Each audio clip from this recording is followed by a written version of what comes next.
Hi kids, it's Mrs. Young. I am so excited to read a story to you today. It's called Scribble Stones and it's written by Diane Alber. She also illustrated the book. That means she drew the pictures. I love that. Let me get it set up for you so we can read it together. As we're reading it, I want you to think about the sight words that you see. But there's something else I'd like you to do. I'd also like you to figure out if you find words that rhyme. I love books that rhyme. There's a lot of them in here on every page. All right, here we go. This story is about one happy stone who was gray and round and rarely alone. He lived with the others all stacked in a pile and waited calmly with a large, friendly smile. I'm guessing that's him there right on top. Each stone had a purpose, but it wasn't known yet. Some would be landscaping and some a stone pet. There were so many things that the stones could be. The hardest part was just waiting to see. Waiting is not easy, is it?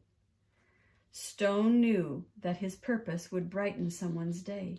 He just wasn't sure how or in what kind of way. He imagined the things that he might soon become as he watched all the stones get picked up one by one. But his happy face slowly turned into a frown as he watched the tall pile start to dwindle on down. And although he was worried, he tried not to care until it was clear he was the last one there. He looks a little sad, doesn't he? Then it finally happened. Stone was quickly picked up. He was placed on a desk next to a very large cup. He looks happy again. As Stone looked around, he thought, "This is so great." But he soon discovered he was a dull paperweight. I'm supposed to bring happiness, not hold paper still. There must be a mistake. This just can't be my skill. Then all of a sudden a splatter flew high, and then some bright scribbles came wiggling by. They were headed right toward the short paper stack, and they filled up the paper on the front and the back. They were all making art. It was happening so fast. Stone feared that the paper would simply not last. He couldn't believe just how much the pile grew. Then he heard a small cry from the fun splatter crew. "We knew that this pile was getting too tall. There's no more paper. We have used it all." The scribbles all cried. They now saw it too. "This is a disaster. Oh, what will we do?" Stone didn't want the scribbles to cry, so he thought of something they could all try. He slowly rolled down the very large pile and said, "I know how to make you all smile. I know I'm not paper, but I like art too. Do you think you could spare some red, yellow, and blue?" They loved the idea and could not wait to start. Scribble began making a happiness heart. Splatter then painted some pale baby blue. Another scribble added a sunny gold hue. It didn't take long before more stones showed up, and soon the line grew behind the large red cup.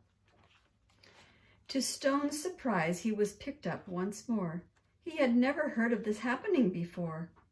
More art was added, and he was on his way to become a small gift to brighten someone's day.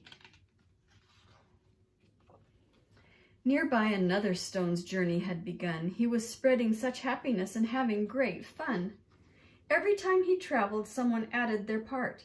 Sometimes just a scribble, sometimes fancy art. With each new layer, there was a story to share, and soon scribble stones were seen everywhere. They traveled the planet. It was quite an event, bringing happiness and fun wherever they went.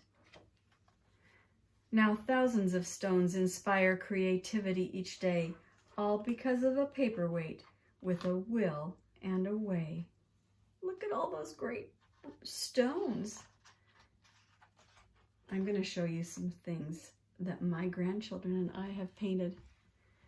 I love to paint anything, but stones are fun to paint. Here are just a few of them that we painted.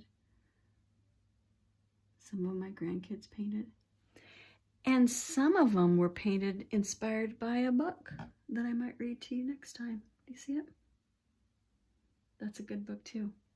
So maybe, just maybe, you can find a way to create art where you are right now. Maybe you can find a stone to paint. If you can't find a stone to paint, maybe you can paint a picture. And maybe you can give it to somebody to make their day brighter. You guys make my day bright. I miss you. Can't wait to see you. But I'll keep reading you stories till we see you again. Bye-bye.